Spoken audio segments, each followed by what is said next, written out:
On va enchaîner avec Agir et la SAHLM Les Foyers. Je vous invite à nous rejoindre. Donc Fabio Mastroianni, qui est directeur innovation chez Agir, et Marie Meunier, qui est directrice innovation qualité RSE chez la SAHLM Les Foyers. Et pareil, vous êtes partis, vous allez nous raconter une histoire à partir des granulats de béton recyclés. Comment finalement vous en êtes arrivé à une démarche d'économie circulaire globale sur l'ensemble de l'activité du bailleur SAHLM Les Foyers.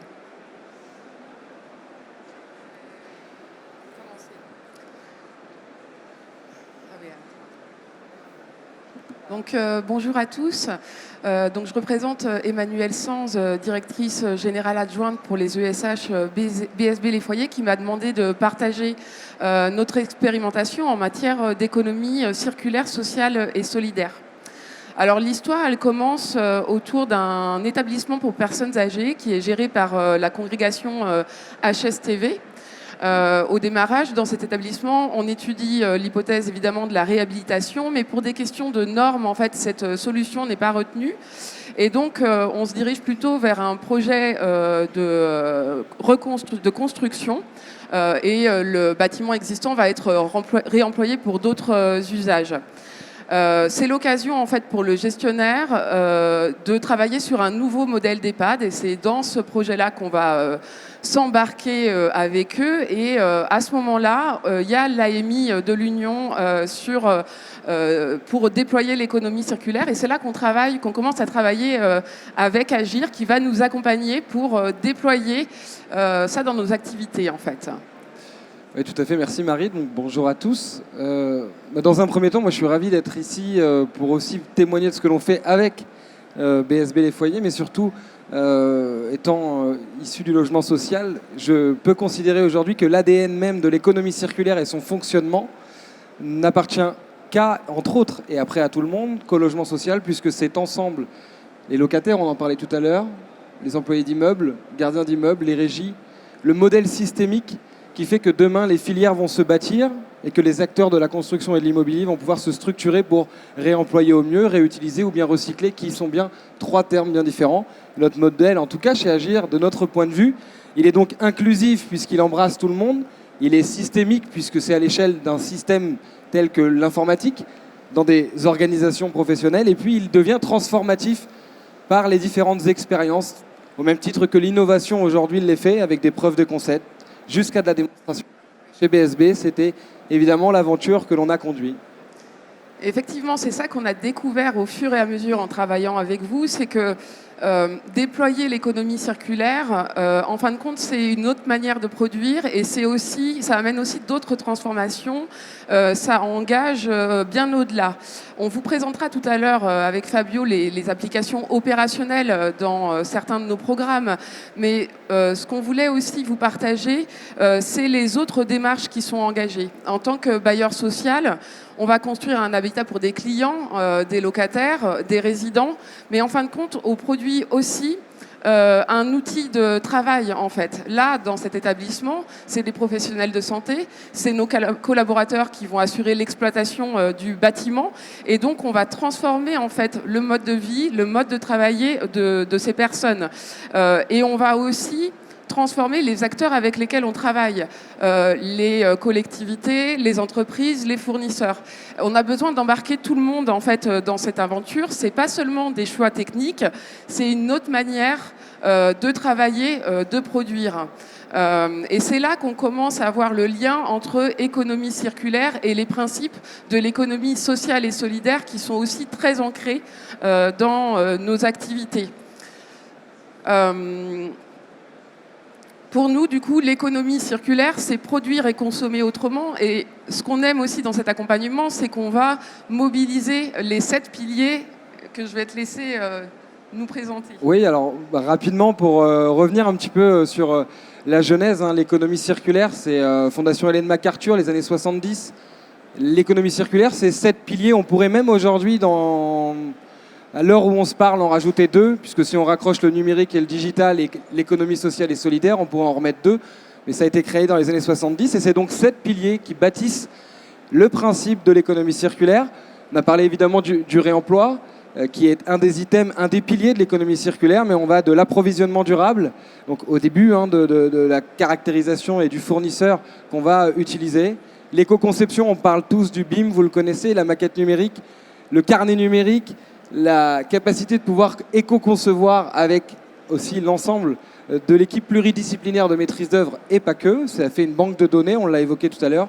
L'écologie industrielle et territoriale, c'est de mettre en mouvement, dans un rayon de 50 à 60 km autour de soi-même, les conditions de réussite de transformation d'un déchet en une ressource économique pour soi-même, ou bien pour celui qui est à côté de nous, et pas forcément que dans la construction. L'économie de la fonctionnalité, eh bien, ça se raccroche un peu aussi à l'éco-conception, puisque c'est faire en sorte qu'à l'utilisation et à l'usage, on puisse accélérer aussi dans le digital et dans le numérique sur le fonctionnement propre du logement ou bien, du bâtiment que l'on construit, quelle que soit sa nature. Les consommations responsables, ça a été évoqué tout à l'heure. L'allongement de la durée d'usage, 50 ans rénovation, réhabilitation lourde, puis a priori 100 ans déconstruction. Voilà, c'est allonger la durée d'usage, permettre que la réhabilitation soit peut-être un peu plus longue, un peu plus lointaine. Et puis le recyclage, c'est en lien avec l'éco-conception et l'approvisionnement durable, c'est on réagit d'abord sur ce que l'on va déconstruire demain pour mieux concevoir son ouvrage et en faire une banque de matière. De notre point de vue chez Agir, c'est l'activation d'un certain nombre d'items dans ces 7 piliers de l'économie circulaire qui rendent le modèle systémique d'une opération, quelle que soit sa taille, ou l'accompagnement d'un acteur, quelle que soit sa taille aussi. Les toutes petites entreprises, les moyennes entreprises sont les principaux concernés. Et pour bâtir les filières, c'est l'activation des différents items que l'on a derrière nous et les piliers qui font la réussite d'un projet.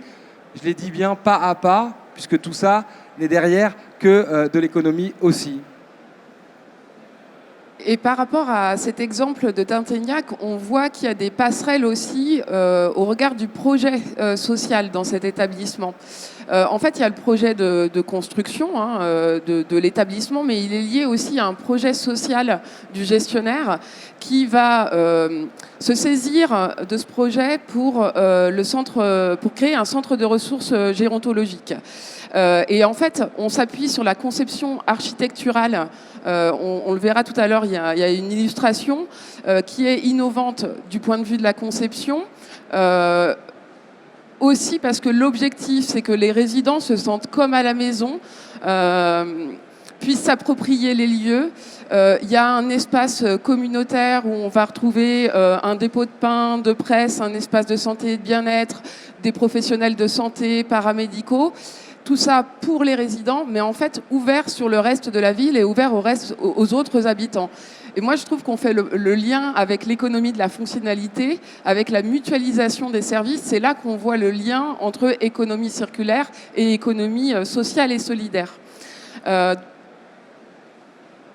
Donc on fait évoluer le bâti, mais on fait évoluer cette manière de vivre, cette manière de travailler. Et donc pour nous, c'est aussi lié à une transformation de notre organisation, une transformation en fait de nos méthodes de travail. Et donc on a aussi développé un volet d'accompagnement qui est assuré par des formateurs spécialisés qui sont Christophe Blondel et Sylvain Tiget. Et c'est ce modèle global en fait dans lequel on s'engage et que l'on souhaite déployer. Et ce modèle-là, on va le construire au fur et à mesure de nos expériences, on va l'étayer, on veut le partager en fait et le rendre disponible aux acteurs. On s'appuie effectivement sur une méthode en fait pour l'engager en fait. Oui, alors la méthode en fait elle est, je pense que je vais apprendre rien à personne. On a tous été à l'école, on a tous testé ce que l'on faisait à l'école au réel. Et puis ensuite, on a essayé de se démarquer. C'est sa valeur concurrentielle, c'est d'innover. Et oui, l'innovation, elle est au centre aujourd'hui de nos préoccupations, mais il n'a été que de cesse d'être devant sur le secteur industriel, par exemple, automobile.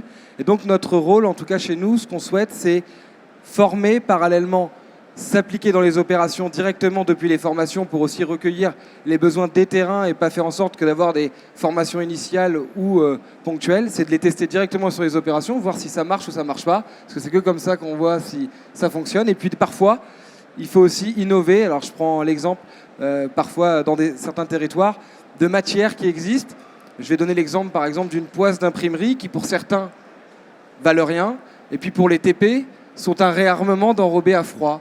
Voilà, ça c'est une innovation, donc on va transformer la poisse dans le cadre des enrobés à froid pour aller bâtir nos routes l'hiver quand il y a des nids de poules. C'est d'ailleurs de tester cette poisse, puis de l'intégrer. Et c'est ça l'écologie industrielle territoriale, qui vient des opérations et qu'on peut le déployer que si on est formé à la culturation de l'économie circulaire. Puisque je le rappelle, l'économie circulaire, ce n'est pas que les produits du bâtiment et de l'immobilier, ce sont les déchets de l'ensemble de nos filières tout autour de nous, quelles que soient les filières.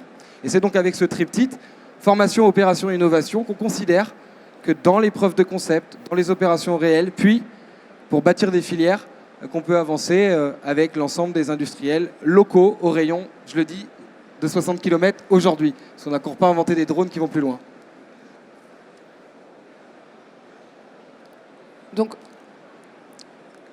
sur la démarche, pour nous, notre objectif au niveau de nos deux ESH, c'est bien de s'engager dans l'action, en fait, pour apporter une réponse globale sur les enjeux climatiques et environnementaux. C'est le volet économie circulaire.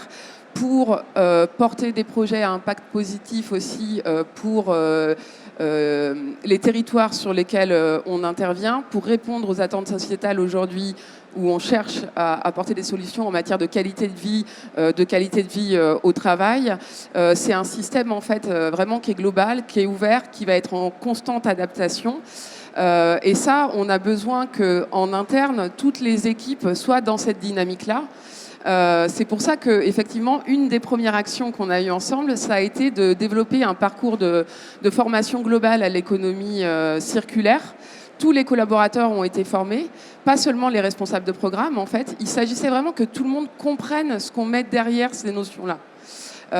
Donc, c'est le gestionnaire immobilier qui va assurer l'exploitation des bâtiments après, qui connaît aussi notre patrimoine, mais c'est aussi la chargée de clientèle qui va avoir toute la relation locataire et qui va devoir expliquer aussi et préparer les choses avec les locataires pour expliquer pourquoi on s'y prend comme ça désormais, en fait.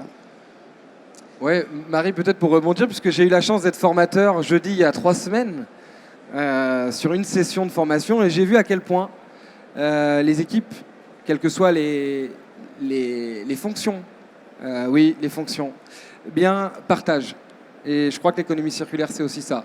C'est de savoir partager. Et je crois que le mouvement HLM, le congrès dans lequel on est aujourd'hui, c'est aussi ça. C'est de savoir partager. C'est l'ADN même du logement social. Donc, dans les formations, j'ai pu voir les équipes travailler ensemble et aussi s'acculturer. Le dictionnaire de l'économie circulaire, on ne parle pas de déchets, on parle de gisement. On parle de conditions de réemploi, on parle de comment on peut déposer soigneusement, comment un gardien d'immeuble aujourd'hui peut identifier un gisement, peut le donner à sa gestionnaire locative qui peut lui-même en créer une valeur économique, le rentrer dans un business éventuellement plan, ou bien le caractériser pour le réutiliser sur une opération de construction, de déconstruction. Et bien ça, c'est évidemment de la formation. Et j'ai vu à quel point chez BSB Les Foyers, les équipes étaient engagées et à quel point on va, parce qu'il y a aussi une capacité à être agile et à savoir se parler dans ces organisations, entre les services, qui fait la clé d'une des réussites, à la fois des formations, mais j'en suis certain, des opérations qui arrivent. Effectivement, je pense que les valeurs sont partagées. C'est pour ça qu'on travaille ensemble. On travaille aussi ensemble parce qu'il y a un processus en fait progressif qui va se mettre en place et qu'on a commencé à expérimenter d'ailleurs. Oui, en fait, le processus, il a été écrit, mais il est presque aussi un peu naturel dans l'innovation. Je vais reprendre ce secteur industriel que j'ai pu connaître et puis me passionner pour celui-ci. Mais c'est qu'évidemment, quand vous voulez avancer dans une transformation, il faut d'abord démontrer que ça marche. Puis quand vous avez démontré que ça marche, ça a été rappelé tout à l'heure, les granulats de béton recyclés. En 2016, je transforme un gravat en un granulat de béton recyclé qu'on met dans une norme béton qui sont des bétons structurants et qui permettent de les remettre par tout l'écosystème local dans différents logements. Donc faire de la carrière, enfin dans la ville, à travers les quartiers en rue, toutes les déconstructions, la carrière de demain, c'est tout simplement de transformer. C'était l'objet de démonstration, on a fortement communiqué et c'est très important. Montrer que la démonstration ou la preuve de concept fonctionne, c'est de communiquer, de répliquer, c'est extrêmement important parce que ce qu'on fait une fois, est-ce qu'on va le faire aussi bien 2 fois ou est-ce qu'on va peut-être le faire mieux la 2e fois puisque celles et ceux qui sont avec nous connaissent un peu le langage commencent à se challenger eux-mêmes. L'industrie se met en mouvement. Les industriels ici aujourd'hui, on le voit hein, sur les stands, sont de plus en plus engagés dans ces démarches-là. Et donc, nous permettre obligatoirement de progresser. C'est le schéma itératif. Et enfin, c'est après de sortir. Nous, notre but, c'est de sortir et que les choses recommencent. Et puis se font assez naturellement, de la même manière que il y a quelques années, je ne devais pas être né, ça c'est certain, que les filières des différents négoces se sont structurées il y a quelques années. Je pense que les filières de l'économie circulaire se structureront de la même manière à partir du moment où le processus itératif pour chacun pourra se faire et que les choses auront bien fonctionné. En parlant de concret, le preuve de concept, l'opération, première opération avec BSB Les Foyers, première opération qu'on peut appeler preuve de concept, pour certains POC, c'est un terme anglais, mais nous on va parler français, preuve de concept, c'était de se tester au réel à Rennes, entre autres, dans l'environnement. Alors je parle de Rennes, mais Tinténiac, mais de Rennes, dans la région, en tout cas dans laquelle on est, parce qu'on a intégré aussi, l'objectif sera d'intégrer les granulés de béton recyclés, mais pas que, puisqu'il y a aussi des orientations qui sont prises sur le fonctionnement à la fois de ce qui va être reconstruit, et puis de toutes les thématiques qui embrassent l'opération, avec une livraison qui est prévue. Donc vous êtes en plein montage. On a validé l'APD très récemment, ouais. Voilà, et effectivement, dans la validation d'un APD, vous avez face à vous des bureaux de contrôle, des assurances, et là, il y a des blocages, des freins. On me dit que la 206N ne peut pas intégrer de substitution, 25% depuis les Eurocodes, alors que ça existe depuis 30 ans, 23 ans exactement. Donc, et en fait, c'est possible, simplement qu'il faut faire avancer les conditions, la relecture, c'est de la science aussi appliquée. Et donc, la science appliquée, on le fait avec les autres. Je peux peut-être laisser parler aussi, Marie, de ce qu'il y a à l'intérieur de l'opération, entre autres, au-delà de la réutilisation de gravats. Oui, je vous parlais de ce lieu de vie ouvert. Donc, effectivement, au lieu d'avoir un établissement, on va dire, qui va ressembler à un lieu de soins, là, l'objectif, c'est de créer un lieu de vie. Hein. Donc là, je vous partage les mots et l'intention du gestionnaire, avec 6 maisons qui sont individuelles, dans lesquelles les équipes de soins vont pouvoir faire un accompagnement en fait sur mesure dans chaque maison, où les résidents vont s'approprier. Donc c'est en ça que la conception, c'est bien la conception technique et sociale du projet.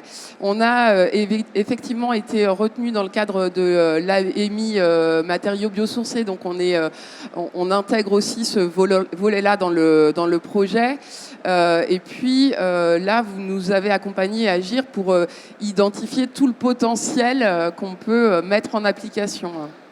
Ouais, les différents potentiels, ce qu'on peut appeler les sources de progrès, donc le réemploi, on en a parlé tout à l'heure, je ne vais peut-être pas y revenir, ça a été largement déployé, le recyclage des bétons, on dit bien recyclage puisque ça l'est encore aujourd'hui, mais dans 100 ans, tout ce qui sera déconstruit, comme ça sera déjà l'objet d'un recyclage, on pourra peut-être dire réemploi, ça fera l'objet d'une transformation, mais en tout cas, c'est le cas, et il y a une décarbonation importante sur ces sujets-là, et puis la terre crue, parce que il n'y a pas de bagarre entre les matériaux aujourd'hui. Et il ne faut pas qu'il y en ait. Dit même qu'il ne faut pas qu'il y ait de bagarre tout court entre les acteurs de l'économie circulaire, puisqu'on est tellement peu qu'on ne pourrait même pas couvrir le territoire si demain on s'engageait tous collectivement. Et donc la terre crue, c'est le bon matériau au bon endroit, éco-conçu depuis une maquette. C'est à ça que les équipes planchent aujourd'hui et travaillent. On a dit la validation de l'APD. Je rappelle juste peut-être une photo. Vous voyez ici, c'est une image qui parle peut-être pas trop, mais elle a été mise en fonctionnement hier. C'est la première. Je suis pas chauvin, mais je suis chartrain et je vais parler de cathédrale. La première cathédrale de l'économie circulaire, de transformation de terre et de gravats inférieur à 60 microns. Et donc les premiers granulats sont sortis hier. Je vous assure, j'ai pas de royalties ni de prise de parti dans la société. Je l'ai juste accompagné en termes de technologie et d'innovation. Et c'est des plateformes que chez nous, chez Agir, on déploie partout dans les territoires. On a 3 projets à l'étude, entre autres, et y compris sur le territoire de Rennes. Pourquoi ? Parce que, je l'ai dit tout à l'heure, c'est aussi parce que par des porteurs de projets, des ambitions, des opérations qui se construisent, on donne la capacité à des investisseurs de déployer des plateformes comme celle-ci. Je ne vais pas vous donner le montant d'investissement, mais ça dépasse quelques millions d'euros au départ. Donc il faut évidemment y croire. Enfin, la dernière opération, Marie, je vais te laisser... les 2 dernières en parler. quand on vous présentait le processus itératif, on démarre et après on réplique, on est bien là dans un objectif de l'expérimenter sur d'autres opérations, d'amplifier. Et en fait, on a évidemment, en tant que bailleur social, un potentiel. Là, c'est 2 illustrations sur lesquelles on est en train de travailler. La première, donc, un foyer des jeunes travailleurs où il y a un enjeu un projet de requalification et d'extension pour accueillir des apprentis du CFA. Donc là, vous avez le volet social et on s'adresse à un public de 15-30 ans, plutôt sensible à toutes ces questions-là. Donc, effectivement, il y a aussi sur le volet économie circulaire le réemploi pour aménagement extérieur, équipement technique, et puis là aussi on retrouve les granulats de béton recyclés. Pour vous parler quand même du dernier qui est important, parce que là c'est du logement locatif familial.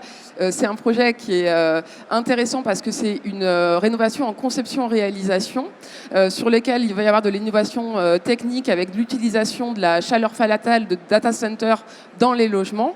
Et il y a aussi là un projet social très intéressant puisque c'est une résidence qui est dédiée à des étudiants, mais on a aussi des logements en sous-location pour une pension de famille avec une association, là, un acteur associatif qui a un service des femmes victimes de violences, qui veut développer, enfin qui réfléchit à une épicerie solidaire. Donc là, on voit bien, on reboucle économie circulaire, sociale et solidaire. Tous ces projets-là, ils vont incarner cette démarche globale et ils vont nous servir à construire notre méthode. Et rapidement, pour conclure, je vais vous laisser apprécier ce schéma rapidement, mais surtout passer au reste. C'est pour moi la slide la plus importante. Je clôturerai en disant tout simplement que le travail qui a été conduit avec BSB et Agir, c'est d'abord le partage de valeurs, c'est l'ADN qui nous rejoint, c'est celui pour lequel on est aujourd'hui, et surtout, c'est l'envie, la task force, comme on peut dire parfois, c'est de réunir les forces ensemble pour avancer dans des projets d'innovation. Et quand on est bailleurs sociaux, on a un gisement colossal à l'échelle de ces structures. Donc ce sont des sources et des leviers d'accélération extrêmement importants. On fait de la construction, de la déconstruction, de la construction, de la rénovation, quelles que soient les organisations, et puis également de la gestion de la maintenance. Donc on est sur tout le panel des 7 piliers qu'on vient d'expliquer. Donc on a un levier extrêmement important d'accélération. Et je dois dire que BSB Les Foyers, par son organisation également des équipes, le travail qui a été fait par la direction générale, Emmanuel Sens et Stéphane Le Guerriec, directeur général d'Agir, ont été remarquables. L'accompagnement Christophe Blondel et de Sylvain Tiget font que demain, ce modèle va avancer, se déployer dans le cadre de l'écologie industrielle territoriale, multimatériaux, multicritères et multi-acteurs. Voilà. Donc merci à tous pour votre attention. Bravo à vous, on peut vous applaudir. Merci pour votre enthousiasme. Peut-être alors 30 secondes de réaction pour Morgane pour clôturer cette session. Et ensuite, on passe au point juridique de Léa, si tu veux t'approcher. Alors, faire une introduction, c'est facile, rien n'a été dit, il suffit de dire bonjour. Faire une conclusion, c'est plus difficile puisqu'il a été dit plein de choses intéressantes. Et j'ai rempli une page d'idées, de choses à partager pour la conclusion. Faisons vite. Une chose importante, certainement, c'est de rendre désirable, de réaliser des opérations qui vont donner envie d'en réaliser d'autres. Et pour ça, la personne la mieux placée, c'est la maîtrise d'ouvrage, c'est le donneur d'ordre. Donc je ne peux que vous inviter, toutes et tous, à vous doter d'équipes de maîtrise d'œuvre compétentes pour faire du réemploi, réaliser des ouvrages et montrer, en parler autour de vous, parce que finalement, il n'y a rien de mieux que l'exemple pour faire avancer la cause, si je puis dire. Et je pense là à une idée comme ça, on a essayé d'en mettre dans l'ouvrage qu'on a produit pour l'USH, l'USH, à une opération de nos amis de Brunkel et André pour Paris Habitat, où ils ont fait des cuisines en réemployant des portes. Et c'est voilà, une opération, donc sur une opération qui s'appelle STRO et qui est un super exemple. Et donc je pense qu'on peut s'inspirer de ce type d'opération pour donner envie autant à vos confrères consoeurs, aux maîtrises d'œuvre, aux autres maîtrises d'ouvrage et aux habitants, puisque in fine, c'est bien à eux qu'on s'adresse. Bravo. Merci Morgane, on peut l'applaudir également.